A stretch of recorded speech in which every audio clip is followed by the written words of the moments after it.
Bienvenue dans le module 12 consacré aux cartes de population et d'accessibilité. Dans ce module, nous allons voir comment télécharger les données de population de WorldPop, comment visualiser et améliorer le raffichage dans QGIS, comment ajouter les cartes d'accessibilité et enfin comment superposer les différentes cartes. Voyons d'abord comment télécharger les données de population WorldPop. Mais d'abord, que sont ces données?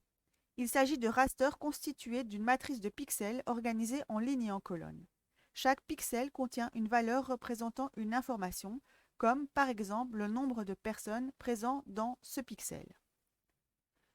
Le point de départ sont des données de population par unité administrative, qui sont redistribuées à l'intérieur de pixels de taille plus petite, sur base d'un processus de modélisation qui inclut toute une série de covariables comme le modèle numérique de terrain ou encore le LAN cover. Les données contraintes ont la particularité d'utiliser un masque d'établissement humain qui est mis en place grâce à des covariables comme la distance aux routes ou les lumières nocturnes et qui permettent d'améliorer la prédiction de la répartition des populations dans les pixels. Pour télécharger ces données, je me rends sur le site du projet et je vais dans l'onglet Data, je choisis Population Counts. Une fois ici, je vais faire le choix de données non contraintes individuelles par pays à 100 mètres de résolution. Je vais rechercher mon pays d'étude et les données les plus récentes. Je vois ici une représentation de ces données que je vais télécharger et je vais cliquer sur Download pour les télécharger sur mon ordinateur. Voyons à présent comment visualiser ces données de population et améliorer le rendu visuel dans QGIS. La première chose à faire est d'ajouter la couche de population que je viens de télécharger. Pour cela, je vais dans le dossier du projet, je retrouve la couche et je la glisse dans la zone d'étude. La première chose intéressante à noter est de voir que pour le Sierra Leone, les populations dans les pixels de 100 mètres sur 100 mètres sont comprises entre 0 et un maximum de 198 personnes. Je vais cliquer droit sur la couche et aller dans les propriétés, puis dans la symbologie. Je vais demander des pseudo-couleurs à bande unique et choisir un mode d'interpolation discrète. La palette de couleurs que je vais choisir va du jaune au bleu et je vais prendre le premier mode proposé, celui de la méthode de discrétisation d'intervalle égal. J'applique. Ici, on voit que la grande majorité du pays se trouve dans la première classe. Les pixels de la grande majorité du pays se trouvent dans la première classe, avec juste des exceptions au niveau ici de la capitale du pays et de quelques villes un peu secondaires, mais tout de même importantes. Alors, si on observe la classification, on voit que tous les pixels en jaune ont toute une population inférieure à 40 personnes. Et donc, c'est ce qui explique pourquoi on a ce type de rendu. On va tenter la deuxième méthode. Donc pour cela, on retourne dans les propriétés symbologie et on va prendre la méthode des quantiles. Cette fois, on observe un résultat très différent où on a l'impression que cette fois, le Sierra Leone est un pays qui est très peuplé partout sur son territoire. Si on regarde maintenant les classes, on voit que même la classe la plus élevée a une valeur inférieure à 1. Donc aucune finalement de ces deux méthodes ne convient très bien pour le type de données que l'on a. Dans ce cas-là, ce qu'on peut faire, c'est des classes manuelles. On retourne encore dans les propriétés de la symbologie et on va définir nous-mêmes en fait les limites de classe. Déjà, on va choisir de faire 8 classes. Et puis on va ici et on va mettre 200. Parce qu'on a vu que la valeur maximale c'était 198. Puis on va régler les limites des autres classes avec des valeurs qui sont quand même des valeurs qui sont cohérentes. On va mettre que la première classe contient les pixels qui ont une population inférieure ou égale à une personne par 100 mètres sur 100 mètres. On applique et voilà ce qu'on obtient comme résultat. Donc à nouveau, on voit que la zone ici contient les pixels qui ont les valeurs les plus élevées, donc au niveau de la capitale et toute la zone urbaine de cette partie du pays.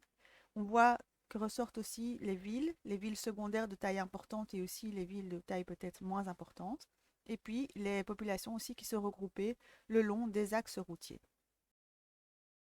Le troisième objectif est consacré à voir comment ajouter les cartes d'accessibilité. La carte d'accessibilité la plus simple est basée sur la distance euclidienne, c'est-à-dire la distance à vol d'oiseau. Nous avons ici en Bordeaux toutes les localisations à partir desquelles il faut au moins 10 km pour atteindre le centre de santé le plus proche. Nous avons ici deux scénarios, celui qui considère seulement les grands centres de santé comme les hôpitaux et celui qui considère l'ensemble des centres de santé, y compris les postes de soins. Une méthode alternative est celle de l'accessibilité basée sur la distance coût. Cette fois, on va prendre en compte le réseau routier et le land cover parce que cela va influencer la manière dont les populations vont pouvoir accéder aux centres de santé. C'est-à-dire que, par exemple, les populations qui vivent à proximité des routes vont avoir une meilleure accessibilité aux centres de santé que celles qui vivent en dehors du réseau routier.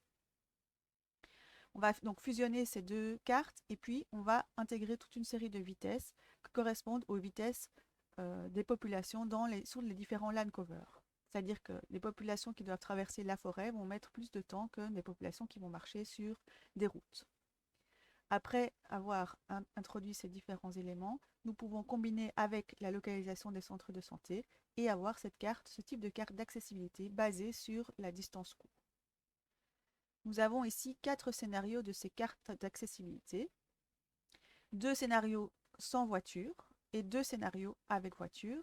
Et puis, on a aussi ces scénarios avec seulement les centres de santé de niveau 1 et puis les scénarios avec tous les centres de santé. Nous voyons que, de manière globale, la moins bonne accessibilité se passe pour le scénario qui comporte pas de voiture et seulement les centres de santé les plus importants, et globalement une meilleure accessibilité pour les scénarios où on considère l'accès à la voiture et tous les niveaux de centres de santé. Voici les cartes d'accessibilité proposées par le projet GeoHealth Access pour le Sierra Leone. À nouveau, nous avons un scénario avec voiture et un scénario à pied. Et on voit ici, par exemple, en bleu, toutes les zones à partir desquelles les populations mettent moins d'une heure pour atteindre le centre de santé. Une variante de ces cartes d'accessibilité sont les cartes d'aire des responsabilités des centres de santé. C'est-à-dire que pour chaque centre de santé du pays, la carte montre la zone à partir desquelles il est le plus accessible de tous les centres. Si on prend par exemple ce centre de santé ici, c'est à partir de toute la zone en verte ici que ce centre de santé est le plus accessible. Voyons à présent cela dans QGIS. Donc nous allons ajouter les cartes d'accessibilité. Alors à nouveau, on va pouvoir améliorer l'affichage en travaillant sur la symbologie. Donc ici, on voit que pour la distance à pied, les populations, en fonction de leur localisation, doivent parcourir entre 0 et 737 minutes pour atteindre le centre de santé le plus accessible. Alors on va travailler la symbologie, donc pour cela on va dans les propriétés. On va choisir pseudo-couleur à bande unique, on va cette fois choisir une interpolation linéaire. On va garder les 5 classes, mais on va prendre une palette de couleurs que l'on va inverser pour avoir les zones les plus accessibles où la population a le plus d'accessibilité en bleu et puis les zones à partir desquelles la population est le moins accessible en rouge. On va maintenant travailler sur la légende. Donc on va mettre que les populations qui ont une très bonne accessibilité mettent moins d'une maximum une heure pour aller au centre de santé. Et puis on va travailler la légende. Donc, et comme valeur maximale, on va mettre 750. Ce qu'on peut faire aussi, c'est travailler sur les étiquettes pour avoir une légende plus lisible. Donc ce qu'on va faire ici, c'est qu'on va noter que pour la première classe, c'est une accessibilité qui est inférieure ou égale à 1 heure. Et ainsi de suite jusqu'à la dernière classe. On applique et on voit à présent les zones bleues où les populations ont accès à moins d'une heure à un centre de santé le plus accessible à pied. Et puis, plus la couleur tend vers le rouge, moins les populations ont un accès facile à un centre de santé. Il nous reste à voir comment superposer l'information de ces différents rasters. Dans un premier temps, on va reclassifier les rasters d'accessibilité, c'est-à-dire qu'on va créer 2 classes. Une classe où on considère que la population n'a pas accès, si elle est par exemple située à plus d'une heure de marche, et une classe où la population a accès si elle est située à moins d'une heure de marche d'un centre de santé. Ensuite, on va convertir ce raster en couche vectorielle et on va le superposer au raster de population. Par la suite, on pourra extraire les informations du raster par entité de la couche vectorielle, une opération qui sera vue au module 13. Dans l'exemple ici, on visualise les femmes en âge de procréer qui sont situées à moins d'une heure de route à pied d'un centre de santé. Donc elles sont situées dans les zones jaunes et à l'extérieur de ces zones jaunes, on voit toutes les femmes en âge de procréer qui n'ont pas accès à un centre de santé. Dans QGIS, nous allons visualiser les populations avec et sans accès en considérant les personnes présentes dans les zones où il y a un centre de santé à maximum 1 heure à pied. La première opération est donc de reclassifier ce raster d'accessibilité en 2 classes. Je vais dans le menu raster, calculatrice raster, et on va entrer l'expression suivante. Le raster qui nous intéresse, c'est celui-ci. Et on va indiquer que si la valeur est inférieure ou égale à 60, dans le nouveau raster, il prendra la valeur de 1. Et on va ajouter que si les pixels des mêmes rasters qui ont une valeur supérieure à 60 vont prendre la valeur 0 dans le nouveau raster. On voit que l'expression est valide et on va enregistrer ce fichier quelque part. Donc nous voyons ici 0, toutes les zones où les populations mettent plus d'une heure à pied pour atteindre un centre de santé, et 1, toutes les zones où on considère que la population a accès parce qu'elle met moins d'une heure à atteindre le centre de santé. La deuxième étape est de convertir ce nouveau raster en vecteur. Pour ce faire, nous allons dans le menu Raster, Conversion, Polygoniser. Le raster à polygoniser est bien ce raster access. Les polygones vont être basés sur ces valeurs dn, donc 0 ou 1, et on va exécuter. Après le process, nous obtenons ce résultat. Nous allons maintenant sélectionner tous les polygones qui ont une valeur de 1. Je vais sur l'icône ici, je choisis sélectionner des entités par valeur et je demande de sélectionner tous les polygones, toutes les entités qui ont une valeur de dn égale à 1.